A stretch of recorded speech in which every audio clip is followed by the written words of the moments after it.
Olá, tudo bom? Seja bem-vindo a mais um ACAD News, um espaço onde a gente fala sobre as notícias, as novidades e as informações sobre o mundo da comunicação visual. Eu tô aqui novamente ao lado do meu colega, Bruno Brandão. E aí, Matheus, tudo bom? Tudo certo, Bruno. O que a gente tem de boa esse mês? Cara, olha, a gente tem bastante informação esse mês. A gente tá no finalzinho do ano, né? O ano passou voando, Matheus. Voando. Mas a gente tem bastante informação, muita notícia. Inclusive, a gente separou 3 pautas para conversar hoje, mas assim, a gente viu que ia virar um podcast, né? A gente teve que dar uma cortada. Ia ser um longa-metragem, Matheus. Ia ser um longa-metragem. O Bruno já não gosta de falar muito, né? Então a gente teve que dar uma cortada. Mas são 2 assuntos muito bons e mais algumas outras informações para vocês. Então pode soltar a vinheta. Bom, Bruno, então vamos lá. Vamos começar pelas coisas mais recentes que tem acontecido, né? A gente acompanhou nessa última semana a sua viagem lá para Ilhota, lá em Santa Catarina. Você foi conhecer um dos seus parques de diversões, né?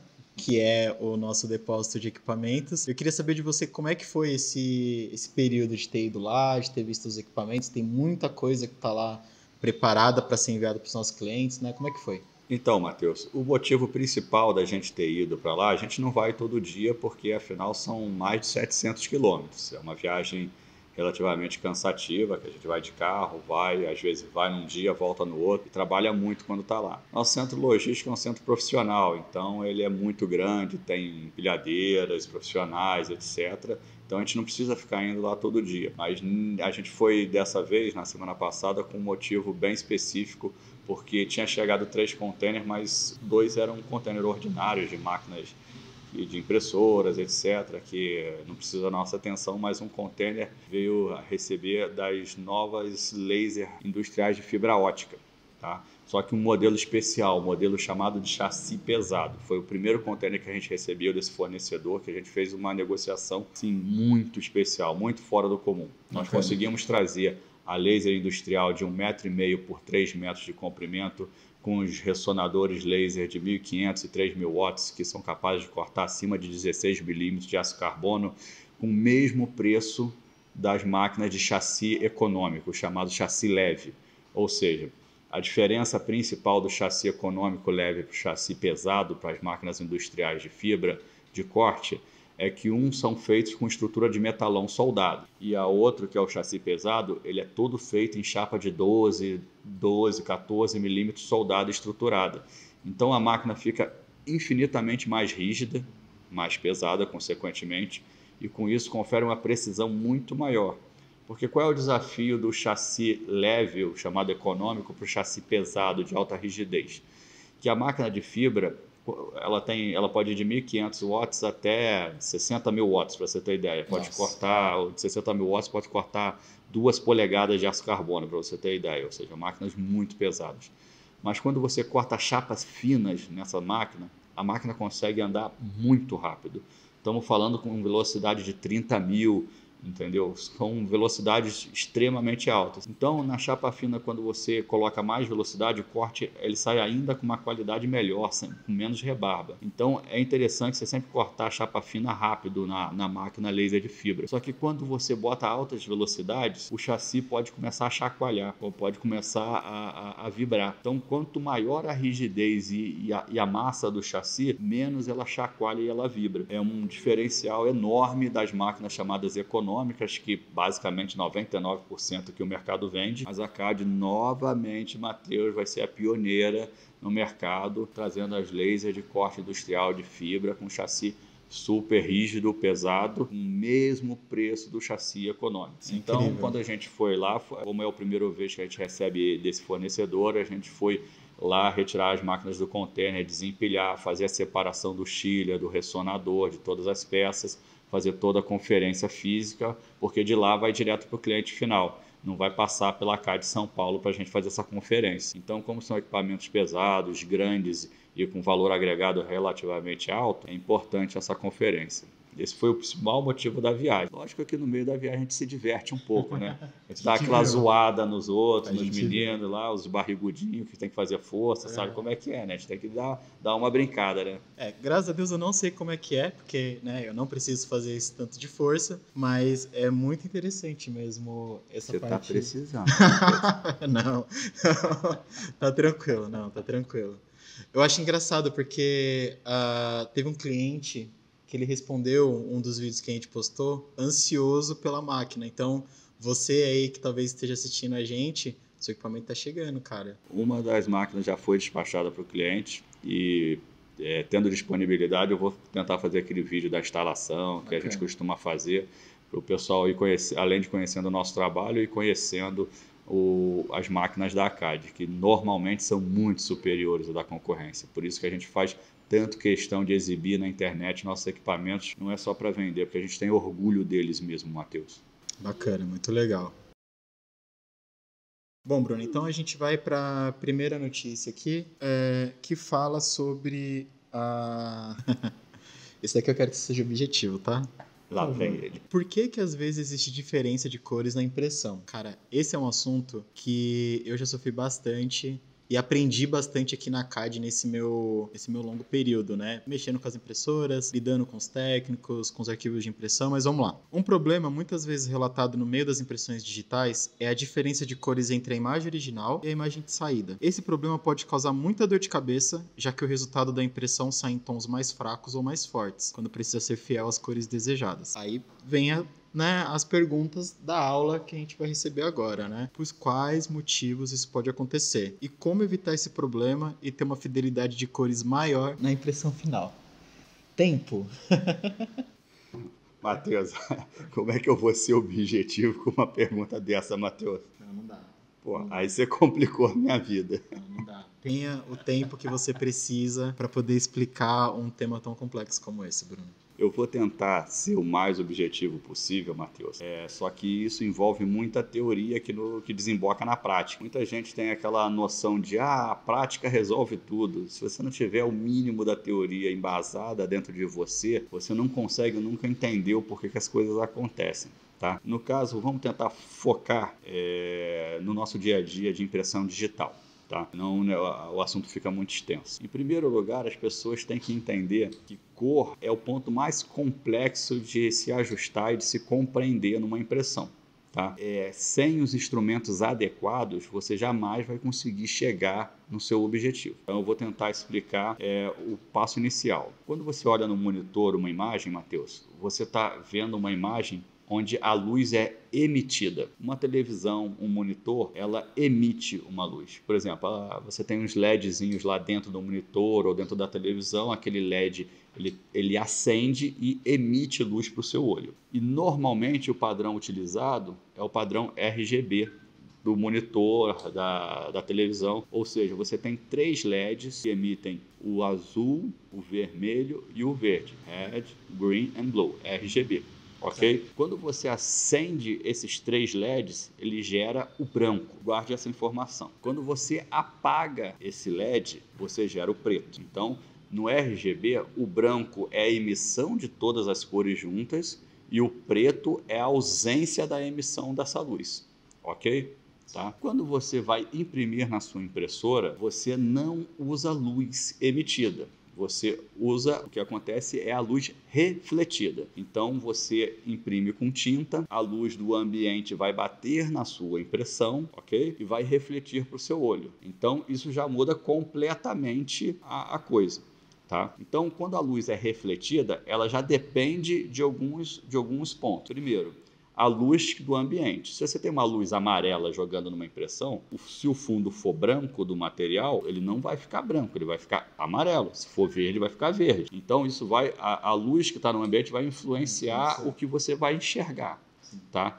E, normalmente, o padrão mais comum utilizado de tintas é o padrão CMYK, que é o cian, o magenta, o amarelo e o preto. Então, quando você vai imprimir o preto numa impressora, o que essa tinta faz? Ela vai absorver toda a luz que é emitida nela para não refletir nada, diferente do RGB, que ele vai apagar a emissão de luz. Para gerar um preto bonito, você tem que ter uma tinta que absorva completamente a luz. Isso é um pouco mais complexo. Para gerar um branco, o CMYK não tem branco. Então você tem que confiar que o branco está lá no material. E de material para material você pode ter um branco mais amarelado, um branco mais azulado, um branco mais puro. Isso vai variar. E isso vai variar de acordo com o material. E aí começam as complexidades. Tá? Se no monitor você enxerga RGB, que é uma luz emitida, na impressora, que é uma luz refletida, você não tem nenhum tipo de compatibilidade tecnológica. Meu problema. Tá? E aí começa a nascer os problemas. Sim. O cliente vira e faz aquela questionamento. Mas eu só quero que saia igual o monitor. Então você vai ter que comprar um monitor grandão e levar para casa. Tá? Sim. Entende? Então aí entra a tecnologia dos software HIPs. Tá? Que no caso, toda a linha NovaJet a gente faz questão de enviar o melhor software HIP do mundo já incluído no equipamento, ou seja, não cobra a parte, que é o Photoprint, ou atualmente ele é chamado de FlexPrint. Tá? Então a gente manda a versão atualizada, a última versão. E qual é a função do Photoprint, o software HIP de modo geral? Tem várias funções, mas vamos focar na da cor. O software HIP ele tem a função de pegar o arquivo e aplicar um filtro que é chamado perfil de cor para a saída da impressora. Então o que você faz? Você pega um arquivo, aplica esse perfil de cor no arquivo e manda para a impressora. Esse perfil de cor vai fazer a mágica de tentar, da melhor forma possível, fazer essa conversão num arquivo pensado em RGB, ou luz emitida, para a impressora, que é o CMYK. Ok? Essa parte ela parece simples, mas é extremamente complexa. Tá? Porque esse arquivo ele só consegue ser produzido se você tiver um equipamento específico, que alguns chamam de colorímetro, outros chamam de espectrofotômetro, enfim. É um equipamento que custa lá seus R$25.000, tá? Não é para qualquer um. A CAD tem esse equipamento. E o que nós fazemos na hora de vender o equipamento para o cliente? Nós pegamos vários materiais e calibramos, criando esses perfis de cores. Só que a complexidade disso ainda é maior, porque, por exemplo, se eu tenho uma resolução de 360 por 720 dpi, eu tenho uma capacidade proporcional a essa resolução de disparar tinta no material. Se eu mudo a resolução de 360 para 1440 dpi, eu dobro a capacidade do equipamento ejetar tinta no material. Então, eu tenho que gerar um perfil para uma resolução, para outra, para as resoluções que nós consideramos importantes para o equipamento. Então, quanto menor a resolução, não piora a qualidade da impressão, apesar do que o pessoal imagina. O que acontece é que você tem uma limitação de ejeção de tinta. Então, às vezes você vai imprimir em 2 passadas, aí a tinta não fica suficiente para gerar um vermelho, você vai aumentando a resolução e por aí vai. Então, essa é só a parte inicial da complexidade da cor. Do iceberg. E quando você fala em cor refletida, você costuma ver o CMYK, mas você pode ter o CMYK mais o Cyan Light e o Magenta Light. Você pode ver o CMYK mais o Cyan Light, Magenta Light, mais o cinza escuro, mais o laranja, mais o verde. Tem máquina que tem 12 cores, não só 4. Entendeu? A UV também tem o branco para imprimir em material transparente.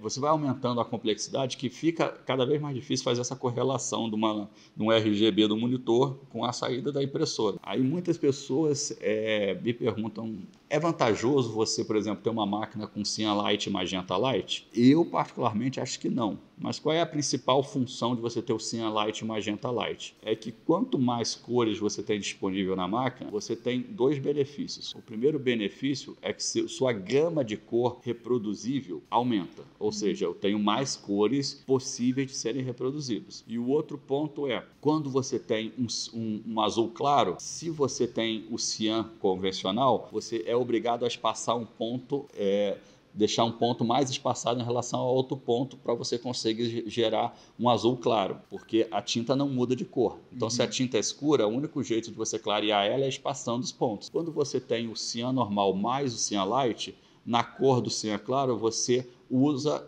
na cor do azul claro, você usa o cian light, que ele é mais claro, e você não precisa espaçar tantos pontos, já que a tinta é mais clara.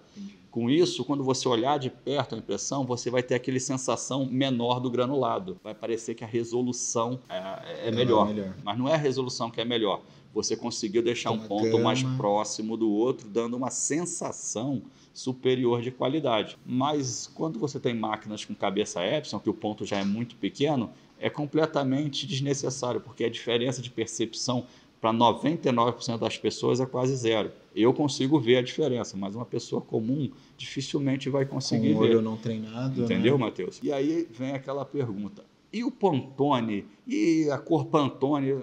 Gente, esse ponto é muito importante, porque o cliente ele acha que a impressora é uma fábrica de milagre. E não é simples desse jeito. A cor Pantone só existe em um lugar no mundo, na tabela Pantone. A cor Pantone e a tabela Pantone têm uma única missão. É você informar qual cor você deseja para uma outra pessoa de forma objetiva. Imagine que eu estou no Rio de Janeiro e você, Matheus, está em São Paulo. Aí você fala, eu quero pintar lá o quarto da minha sobrinha de azul bebê. Aí você fala assim, mas qual é o azul bebê? É um azul que não é nem muito azul, nem muito claro, nem muito escuro. Faz o seguinte, Matheus, está com a tabela Pantone aí e tal, é o azul 565 CC36, beleza. Aí você vai olhar, já entendi qual é o azul que você quer. Sim. E você vai usar aquela cor Pantone como uma referência de cor. Você não vai simplesmente conseguir chegar na sua impressora e falar assim, quero Pantone XYZ. Os software RIP, tipo Photoprint, etc., eles trabalham muito para que você possa inserir essas cores lá no Photoprint e ele, sabendo das calibrações feitas no colorimetro, ele tentar se aproximar dessa cor. Mas a cor não vai ser reproduzida de forma igual ao Pantone. Mas ele vai servir para quando estiver imprimindo, você olhar, tá perto, beleza, tá aceitável, vamos tocar o barco. Então, tome cuidado quando alguém falar, a sua impressora imprime Pantone? Não, nenhuma impressora imprime Pantone. Tá? Só a gráfica lá que faz a tabela Pantone que imprime Pantone. O resto é uma aproximação utilizando a tabela Pantone como referência confiável de cor entre as pessoas. Entendeu, Matheus? Cara, eu entendi assim, é muita informação. E eu vou te falar, dentro desse longo período em que eu tô aqui na CAD, eu já passei por diversas situações que me fizeram aprender um pouquinho mais sobre isso, né? De tudo que o Bruno falou aqui, uma das curiosidades mais interessantes é que, por exemplo, o branco é uma cor que não existe, né? Não, ele existe. Psicologicamente, o branco é uma cor que não existe. Então, a gente precisa ter diversas saídas para poder lidar com esse gerenciamento de cor. Outra coisa também, cliente que quer impressão e te manda o arquivo em RGB. Tava esperando essa pergunta, Matheus. Por exemplo. E aí, quando você vai imprimir um laranja, ele sai marrom. Vamos lá. Estava esperando essa pergunta, Matheus. Já que é para dar um nó na cabeça, vamos lá. Vamos fazer bem feito, né? Vamos lá. Um monitor, você já sabe que ele é RGB. Sim. Ok? Então, ele emite luz. Então, se você está lá no Photoshop e seu arquivo está em RGB, ele estaria mais ou menos compatível com o que o monitor gera. Ok? Se você converte no Photoshop para CMYK, vai lá alterar CMYK, o monitor não ficou CMYK. Ele continua RGB. Entendeu? A mesma coisa com a máquina. Se você chega um arquivo em RGB e manda imprimir para a máquina é CMYK, independente de você ter enviado o arquivo em RGB. Ok? Então, vamos lá. Para dar o nó completo. Existe o conceito de gamute de cor. O que é isso? É um gráfico que vai te mostrar quantas cores aquele dispositivo consegue exibir ou consegue reproduzir. Tá? Um monitor ele não reproduz todas as cores do mundo. Uma impressora não reproduz todas as cores do mundo. Ele reproduz até uma parte do espectro. Então, o gamute de cor do RGB, numericamente, é maior do que o CMYK. Então, eu tenho mais cores, matematicamente falando, no RGB do que no CMYK. Então, se você receber o arquivo em RGB, use ele em RGB, porque você vai ter esse número de cor e o software RIP, na hora de alojar no CMYK, ele vai ter mais cores para escolher. Agora, se você pega em RGB e muda para CMYK, você já diminuiu o número de cores matemáticas. E quando ele for fazer essa conversão lá no software RIP, ele vai poder ter perda de informação. Então, ao contrário do que as pessoas imaginam, é melhor você mandar os arquivos em RGB para a impressora, porque o software RIP, na hora de converter, vai ter mais números disponíveis de cores para alojar no que ele precisa. O CMYK, se você mandar, ele já vai mandar com gamute reduzido. Fechadinho ali. E nessa conversão, você vai ter menos opções para chegar no seu objetivo, tá? Mas aí o pessoal me fala, então se eu receber... Brandão, você está dizendo que é melhor mandar um arquivo em RGB do que em CMYK. A minha cabeça aqui, ó.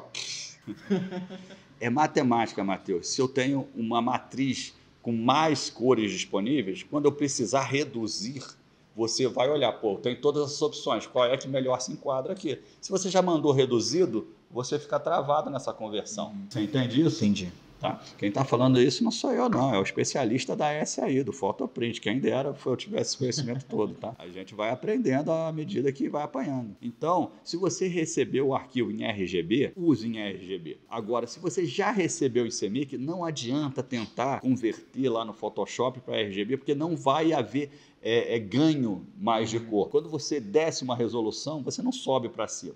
Tá? Quando você perdeu aquelas cores, você tentava voltar para RGB, não consegue gerar novas cores, porque essa informação foi perdida. Tá? É que nem o JPG. Uma vez que você comprimiu, você não volta para trás. Entendeu? É a mesma coisa. Você tem esse gamute, converteu para CMYK, você não vai voltar para esse, ele vai continuar. É um vetor que é convertido para JPEG, depois você não consegue voltar para um vetor. Então, recebeu em RGB, use em RGB. Você gerou, eu estou no Corel, posso gerar tanto em RGB quanto CMYK? Gere em RGB. Agora, recebeu em CMYK, não faça nada, só manda para o Photoprint em CMYK. Segue a vida. Tá? Qual é o segredo da cor? Calibrar o perfil de cor correto. Sim. Então, há muitas pessoas, Matheus, muitas mesmo, que são inexperientes, às vezes eu morro de rir. Ele vai lá no grupo, alguém tem perfil de cor para essa máquina aqui? Alguém tem perfil de cor? Gente, não adianta. O perfil de cor tem que ser feito para a máquina, para a resolução, para o tipo de eclosão que está sendo usado e para a tinta e para o material. O material, se o branco não mudar muito, vai dar pouca diferença. Mas não adianta. Se você não fizer exatamente isso, você vai ficar dando cabeçada. Se você não tem um espectrofotômetro, um colorímetro como a CAD tem, é obrigação sua comprar num fornecedor bom, como a CAD, que tem o equipamento e quando vender a impressora, já vai deixar instaladinho lá, bonitinho, os arquivos de cor. Sim. Sabe qual é a taxa de reclamação que a gente tem de cor na CAD? 0. Porque a gente já chega, já instala, e se por algum motivo houver alguma mudança conjuntural do material, etc., a gente calibra de novo para o cliente, sem custo. Tá? Então, é importantíssimo onde você compra a máquina, Matheus. Por exemplo, eu morro de minha máquina tem um problema, ela fica, o verde sai esverdeado, o cinza sai esverdeado. O tom de pele sai avermelhado. Eu morro de rir. Não é defeito da máquina. É defeito de quem te vendeu a máquina. Ele simplesmente não prestou um serviço correto para você. Sim. Tá? Vendeu uma máquina, largou na tua mão e falou, vai, meu filho. E o outro que eu morro de rir, o cara compra a máquina, o fornecedor fornece o perfil bonitinho, faz tudo que tem que fazer. Aí o espertão vai lá, muda por uma tinta que é 10 prata mais barato, perde toda a calibração. Aí ele perde mídia, perde isso. Mas está pagando um pouquinho mais barato na tinta. Gente, não faça isso. Se o fornecedor te forneceu a máquina com perfil e com a tinta, não mude. Sim. De preferência na CAD, mas só se mudar para a CAD que a gente manda o perfil para você. Não vai ter problema nenhum. É isso aí. Bom, Bruno, muito obrigado pela aula. A gente vai para a próxima notícia que é um pouco mais calma, né? Tem que ver o tempo aí. A notícia vai ter que ser rápida. Então. Muito obrigado pela aula. Vamos para a próxima notícia.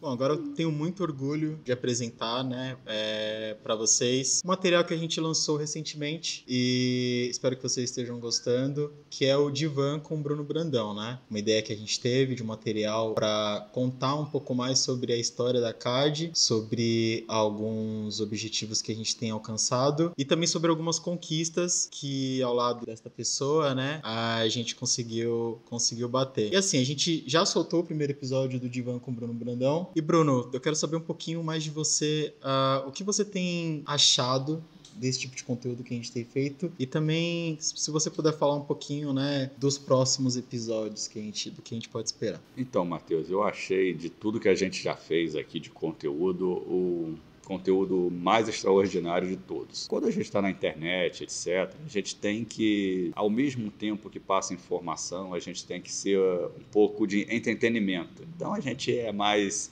divertido, brinca, etc. Já esse conteúdo de Ivan já é o Bruno mais normal, de carne e osso, uma pessoa mais comum, mais centrada. Não é o ator Bruno que aparece na frente da câmera, já é o Bruno de verdade. E foi muito interessante que a gente conta um pouco do que a gente tem feito, da nossa história aí dos últimos anos, o que a gente projetou lá atrás e começou a executar, como isso andou, como isso transcorreu, o que a gente está fazendo e ainda vai fazer no futuro. Eu acho que é um conteúdo muito diferenciado que vai aproximar cada vez mais os clientes da CAD, o pessoal que acompanha a gente, entender a complexidade que é uma empresa dessa, a responsabilidade que é vender equipamento. As pessoas aqui no Brasil fazem um oba-oba danado na hora de vender o equipamento, faz aquelas presepadas, depois larga o cliente, a Deus dará. Cada vez que a gente lança um conteúdo, as pessoas vão entendendo da nossa seriedade e da complexidade e como a gente leva isso aqui a sério, Matheus. É muito legal. É bom ouvir a sua explicação, né? Porque realmente dos materiais em que a gente tem criado, dos conteúdos que a gente tem feito, eu acho que esse é um dos mais reais, assim, né? Não que os outros não sejam, mas esse é um dos mais reais, onde a gente realmente fala de uma maneira bem crua, mostra mesmo qual que é a realidade dentro da nossa empresa e de como a CAD tem feito para poder passar por esse período, que é um período muito delicado na economia, né, onde a gente tem que achar soluções para poder se destacar e, além disso, né, de trazer equipamentos que realmente resolvam os problemas dos nossos clientes, porque, no fim das contas, é isso que nos motiva, né? Saber que temos pessoas em que a gente consegue participar de alguma maneira da história delas, né? Oferecendo equipamentos que vão ajudá-las em sonhos, em coisas em que as pessoas querem realizar e a gente faz parte desse momento. Então, estou muito feliz, quero te agradecer. Muito legal ter participado disso e, assim, eu estou muito ansioso para os próximos episódios e para as próximas produções, né? Porque o ano de 2024 vai ser bem cheio. Matheus, eu que agradeço. Quem acompanha a gente, eu peço muito que assista essa série do Bruno no Divã. É uma realização de um sonho, esse trabalho que a gente tem feito aqui. E quem puder prestigiar essa série, eu agradeço muito. E comentem lá o que vocês acharam, pessoal. Boa, Bruno. Bom, gente, depois dessa conversa, né, dessa aula, eu tenho que me despedir de vocês. Foi muito bom esse momento, Bruno. Muito obrigado mais uma vez. A gente cortou uns 2 tópicos que era para ser nesse ACAD News, tá? Mas a gente, em dezembro, traz eles de volta, não tem problema não. Aqui, falar de cor é muito complexa, por mais que a gente tente resumir, o negócio se estende, Matheus. Bastante coisa, mas assim, falta de informação não teve. Vocês estão recheados de informação. Te agradeço mais uma vez pela sua audiência. Muito obrigado por assistir o ACAD News, por acompanhar a gente. Não se esquece de se inscrever no canal, deixar a sua curtida e o seu comentário aqui embaixo. Segue a ACAD nas redes sociais, acompanha a gente com todos os materiais que a gente produz. A gente agradece novamente pela sua audiência, pela sua presença e até a próxima ACAD News. Um abraço, Matheus. Vamos que vamos. Vamos que vamos, Bruno. Até o próximo.